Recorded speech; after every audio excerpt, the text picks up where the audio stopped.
وہ اس بچے اور اس کے والدین پر حیرت انگیز طور پر فٹ بیٹھ رہے تھے۔ روایات کے مطابق دجال کا باپ لمبا دبلے پتلے جسم والا اور لمبی ناک والا ہونا تھا، اور اس کی ماں بھاری جسم اور لمبی چھاتیوں والی ہونی تھی۔ ابن سیاد کے والدین میں بھی لوگوں کو ایسی ہی جھلک نظر آ رہی تھی۔ یہی وجہ تھی کہ آپ صلی اللہ علیہ وآلہ وسلم نے خود اس معاملے کی حقیقت جاننے کا فیصلہ فرمایا۔ ایک دن نبی کریم صلی اللہ علیہ وآلہ وسلم حضرت ابی بن قعب رضی اللہ تعالیٰ عنہ کو ساتھ لے کر ابن سیاد کے گھر کی طرف روانہ ہوئے۔ وہ اس وقت کھجور کے ایک باغ میں لیٹا ہوا کچھ گنگنا رہا تھا۔ آپ صلی اللہ علیہ وآلہ وسلم درختوں کے تنے کے پیچھے چھپ چھپ کر آگے بڑھ رہے تھے تاکہ ابن سیاد آپ صلی اللہ علیہ وآلہ وسلم کو دیکھ نہ سکے اور آپ صلی اللہ علیہ وآلہ وسلم اس کی حقیقت جان سکیں۔ لیکن اسی دوران ابن سیاد کی ماں نے وہاں موجود آپ صلی اللہ علیہ وآلہ وسلم کو دیکھ لیا۔ وہ تڑپ کر چلائی، اے صاف، محمد آ گئے۔ آپ صلی اللہ علیہ وآلہ وسلم نے اس وقت فرمایا، اگر اس کی ماں خاموش رہتی تو آج اس بچے کا پورا سچ سامنے آ جاتا۔ اس کے بعد آپ صلی اللہ علیہ وآلہ وسلم اس کے قریب گئے اور اس کا امتحان لینے کے لیے پوچھا، کیا تو گواہی دیتا ہے کہ میں اللہ کا رسول ہوں؟ اس پراسرار بچے نے آپ صلی اللہ علیہ وآلہ وسلم کی طرف دیکھا اور انتہائی گستاخانہ لہجے میں کہا، میں گواہی دیتا ہوں کہ آپ امیوں کے رسول ہیں۔ پھر اس نے آپ صلی اللہ علیہ وآلہ وسلم سے پوچھا، کیا آپ گواہی دیتے ہیں کہ میں اللہ کا رسول ہوں؟ اس بچے کی یہ جرت دیکھ کر وہاں موجود حضرت عمر فاروق رضی اللہ تعالیٰ عنہ کا جلال دیکھنے کے قابل تھا۔ انہوں نے فوری اپنی تلوار میان سے نکالی اور عرض کیا، یا رسول اللہ صلی اللہ علیہ وآلہ وسلم، مجھے اجازت دیجیے کہ میں اس منافق کی گردن اڑا دوں۔ لیکن کائنات کے سردار حضرت محمد صلی اللہ علیہ وآلہ وسلم نے حضرت عمر رضی اللہ تعالیٰ عنہ کا ہاتھ روک دیا اور ایک ایسا جملہ ارشاد فرمایا جو رہتی دنیا تک کے لیے ایک گہرا راز بن گیا۔ آپ صلی اللہ علیہ وآلہ وسلم نے فرمایا، اے عمر، اگر یہ وہی دجال ہے تو تم اس پر قابو نہ پا سکو گے، کیونکہ اسے عیسیٰ علیہ السلام قتل کریں گے، اور اگر یہ وہ نہیں ہے تو اسے قتل کرنے میں تمہارے لیے کوئی خیر نہیں۔ ابن سیاد کا یہ پراسرار راز یہیں ختم نہیں ہوتا۔ وہ مدینہ میں بڑا ہوا، اس نے اسلام کا دعویٰ بھی کیا، لیکن صحابہ ہمیشہ اسے شک کی نگاہ سے دیکھتے رہے، یہاں تک کہ جنگ ہرا کے موقع پر وہ اچانک مدینہ سے ایسا غائب ہوا کہ تاریخ کی کتابوں میں اس کا دوبارہ کوئی سراغ نہیں ملا۔ مدینہ کے اس واقعے نے سب کو ہلا کر رکھ دیا تھا۔ اگر ابن سیاد دجال تھا تو وہ کہاں غائب ہو گیا، اور اگر وہ دجال نہیں تھا تو پھر اصل دجال کہاں ہے؟ کیا وہ دنیا میں کہیں قید ہے؟ دوستو، ابن سیاد کے غائب ہونے کے کچھ ہی عرصے بعد سمندر کے خوفناک طوفان سے ابلتی ہوئی ایک سچی داستان سامنے آئی جس نے دجال کے وجود کو بالکل نیا موڑ دے دیا۔ ایک ایسی ملاقات جو بحر ہند کے گمنام جزیرے پر زنجیروں میں جکڑے ہوئے اصل دجال سے ہوئی۔ آئیے چلتے ہیں اس سمندری سفر پر اور جانتے ہیں حضرت تمیم داری رضی اللہ تعالیٰ عنہ کا وہ سنسنی خیز اور مستند واقعہ جس نے دجال کی قید کا سارا سچ کھول کر رکھ دیا۔ یہ ہجرت کا دور تھا۔ حضرت تمیم داری رضی اللہ تعالیٰ عنہ جو اس وقت تک عیسائی تھے، اپنے قبیلے کے 30 افراد کے ساتھ ایک بحری سفر پر روانہ ہوئے۔ کسی کے وہم و گمان میں بھی نہیں تھا کہ یہ عام سا تجارتی سفر تاریخ کے سب سے بڑے راز سے پردہ اٹھانے والا ہے۔ جیسے ہی جہاز کھلے سمندر میں پہنچا، ایک ہولناک طوفان نے انہیں اپنی لپیٹ میں لے لیا۔ سمندر کی بکھری ہوئی لہریں ایک پورے مہینے تک ان کے جہاز کو فٹ بال کی طرح اچھالتی رہیں۔ کوئی نہیں جانتا تھا کہ وہ کس سمت جا رہے ہیں۔ ایک مہینے کی ہولناک مسافت کے بعد جب طوفان تھما تو سورج کی پہلی کرن کے ساتھ ہی انہیں سمندر کے بیچوں بیچ ایک گمنام جزیرہ نظر آیا۔ انہوں نے جان بچانے کے لیے اپنی چھوٹی کشتیاں نکالیں اور اس پراسرار جزیرے کے ساحل پر اتر گئے۔ ساحل پر قدم رکھتے ہی ان کا سامنا ایک ایسی عجیب و غریب مخلوق سے ہوا جس کو دیکھ کر ان کے جسم میں خوف کی لہر دوڑ اٹھی۔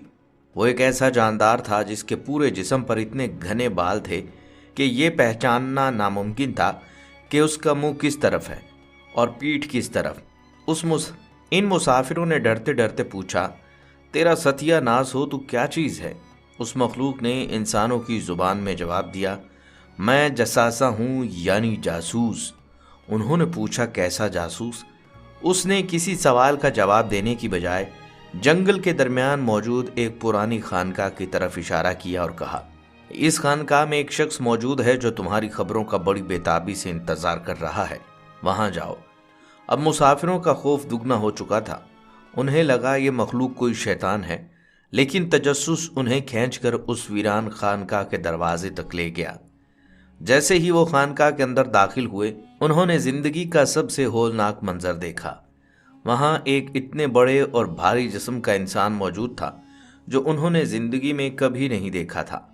اس کے دونوں ہاتھ اس کی گردن کے ساتھ اور گھٹنوں سے لے کر ٹخنوں تک کا حصہ لوہے کی موٹی موٹی زنجیروں سے اس طرح جکڑا ہوا تھا کہ وہ ہل بھی نہیں سکتا تھا۔ اس قیدی نے ان مسافروں کو دیکھ کر پہلا سوال کیا، تم کہاں سے آئے ہو؟ انہوں نے کہا، ہم عرب کے رہنے والے ہیں۔ اس کے بعد اس پر اسرار قیدی نے ان سے چند ایسے سوالات پوچھے جنہوں نے دنیا کے مستقبل کا نقشہ کھینچ دیا۔ اس نے پوچھا، مجھے بیسان کے کھجور کے باغوں کے بارے میں بتاؤ، کیا وہ اب بھی پھل دے رہے ہیں؟ انہوں نے کہا، ہاں۔ اس نے کہا، عنقریب وہ وقت آئے گا جب وہ پھل دینا بند کر دیں گے۔ اس قیدی نے پھر پوچھا، مجھے بحیرہ تبریا اور زغر کے چشمے کے بارے میں بتاؤ، کیا ان میں پانی ہے؟ انہوں نے کہا، ہاں بہت پانی ہے۔ اس نے کہا، ان کا پانی بھی عنقریب خشک ہو جائے گا۔ پھر اس نے وہ آخری سوال پوچھا جس نے مسافروں کے دلوں پر لرزہ طاری کر دیا۔ اس نے پوچھا، مجھے امیوں کے اس نبی کے بارے میں بتاؤ، ان کا کیا حال ہے؟ انہوں نے جواب دیا، وہ مکہ سے ہجرت کر کے مدینہ جا چکے ہیں اور عرب ان کے سامنے سر تسلیم خم کر رہا ہے۔ یہ سن کر اس زنجیروں میں جکڑے وجود کی آنکھوں میں ایک عجیب چمک آئی۔ اس نے کہا، اگر انہوں نے ایسا کیا تو یہی ان کے لیے بہتر ہے۔ اب سنو، میں ہی مسیح دجال ہوں اور مجھے بہت جلد یہاں سے نکلنے کی اجازت ملنے والی ہے۔ میں نکلوں گا اور 40 دن کے اندر مکہ اور مدینہ کے علاوہ دنیا کی ہر جگہ پر اپنے قدم جما لوں گا۔ اس واقعے کے بعد طوفان تھما اور یہ لوگ کسی طرح واپس مدینہ پہنچے۔ حضرت تمیم داری رضی اللہ تعالیٰ عنہ نے بارگاہ رسالت میں حاضر ہو کر جب یہ سارا ماجرا سنایا تو نبی کریم صلی اللہ علیہ وآلہ وسلم نے خوشی سے اپنے منبر پر ہاتھ مارا اور فرمایا، تمیم داری کی اس بات نے میری اس پیشگوئی کی تصدیق کر دی جو میں دجال کے بارے میں تمہیں بتاتا رہا کہ وہ شام یا یمن کے سمندر میں موجود ہے۔ تمیم داری رضی اللہ تعالیٰ عنہ کا یہ واقعہ ثابت کرتا ہے کہ دجال کوئی وہم نہیں بلکہ ایک جیتا جاگتا وجود ہے جو صدیوں سے سمندر کے کسی پوشیدہ کونے میں قید ہے۔ لیکن اب یہاں آ کر کہانی ایک ایسا موڑ لیتی ہے جہاں بڑے بڑے محققین کے ذہن چکرا جاتے ہیں۔ اگر دجال ایک انسان ہے اور وہ صدیوں سے وہاں قید ہے تو وہ پیدا کب ہوا تھا؟ اس جزیرے پر قید ہونے سے پہلے اس کا بچپن کہاں گزرا؟ اور سب سے بڑا سوال، آخر اس کے ماں باپ کون تھے جن کی گود میں یہ کائنات کا سب سے بڑا فتنہ پروان چڑھا؟ انٹرنیٹ پر دجال کے والدین کے حوالے سے احادیث کے نام پر جو کہانیاں سنائی جاتی ہیں، ان کی اصل حقیقت کیا ہے؟ آئیے اب چلتے ہیں اس سفر کے سب سے اہم اور سنسنی خیز حصے کی طرف، جہاں ہم دجال کے ماں باپ کی اصل حقیقت اور بنی اسرائیل کی روایات کا سارا سچ آپ کے سامنے رکھنے جا رہے ہیں۔ معزز دوستو، اگر ہم رسول اللہ صلی اللہ علیہ وآلہ وسلم کی مستند اور صحیح احادیث سے مبارکہ کا مطالعہ کریں تو دجال کے والدین کے حوالے سے کوئی تفصیلی واقعہ موجود نہیں۔ نبی کریم صلی اللہ علیہ وآلہ وسلم نے دجال کے فتنے، اس کے حلیے، اس کے گدھے، اس کی آنکھ اور اس کے انجام کی ایک ایک تفصیل تو بیان فرمائی، لیکن اس کے ماں باپ کی کوئی مستقل داستان سے ستہ کی صحیح روایات میں نہیں ملتی۔ تو پھر سوال یہ پیدا ہوتا ہے کہ دنیا بھر میں دجال کے ماں باپ کا جو واقعہ اس قدر مشہور ہے وہ آخر آیا کہاں سے؟ اس راز کا سراغ ہمیں تاریخ کی ان کتابوں میں ملتا ہے جنہیں اسرائیلیات یا بنی اسرائیل کی روایات کہا جاتا ہے۔ یہودیوں اور عیسائیوں کی قدیم تاریخی اور مذہبی کتابوں اور بعض ضعیف یا تاریخی قصوں میں دجال کی پیدائش کا ایک پورا پس منظر بیان کیا گیا ہے۔ ان روایات کے مطابق دجال کا تعلق بنی اسرائیل کے ایک ایسے قبیلے سے تھا جو اپنی بدعملیوں کی وجہ سے تباہ ہوا، جسے قبیلہ دان بھی کہا جاتا ہے۔ ان قصوں میں لکھا ہے کہ اس کے والدین نے 30 سال سے زیادہ کا عرصہ بے اولادی میں گزارا۔ وہ دونوں جسمانی طور پر انتہائی عجیب و غریب اوصاف کے مالک تھے، اور ان کے ہاں جب بچہ پیدا ہوا تو وہ بچپن سے ہی انسانوں کے لیے نقصان دہ ثابت ہونے لگا۔ چونکہ یہ روایات بنی اسرائیل کے قصوں سے لی گئی ہیں، اس لیے اسلامی اصول حدیث کے مطابق ہم نہ تو ان کی مکمل تصدیق کر سکتے ہیں اور نہ ہی انہیں جھٹلا سکتے ہیں، بلکہ انہیں صرف ایک تاریخی معلوماتی پس منظر کے طور پر دیکھا جاتا ہے۔ اگر ہم ان تمام کڑیوں کو آپس میں جوڑیں تو تصویر بالکل صاف ہو جاتی ہے۔ عہد نبوی میں مدینہ کے لوگ ابن سیاد کے والدین کو دجال کے ماں باپ اس لیے سمجھ رہے تھے کیونکہ ان کا حلیہ اور ان کے حالات ان اسرائیلی روایات اور پیشگوئیوں کے عین مطابق تھے جو اس دور کے یہودیوں میں مشہور تھیں۔ لیکن جیسا کہ ہم نے پہلے حصے میں دیکھا، ابن سیاد کا معاملہ دجال کا ایک علامتی فتنہ تھا، جبکہ اصل دجال وہ پراسرار وجود ہے جو حضرت تمیم داری رضی اللہ تعالیٰ عنہ کے واقعے کے مطابق سمندر کے کسی پوشیدہ جزیرے پر صدیوں سے قید ہے۔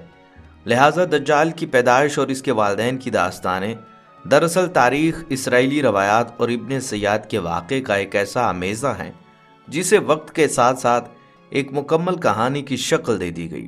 سچ یہی ہے کہ اللہ رب العزت نے دجال کی پیدائش کے وقت اور اس کے والدین کو ایک غیبی راز رکھا ہے تاکہ انسان کا پورا دھیان اس کے فتنے سے بچنے پر ہو، نہ کہ اس کے ماضی کی کھوج پر۔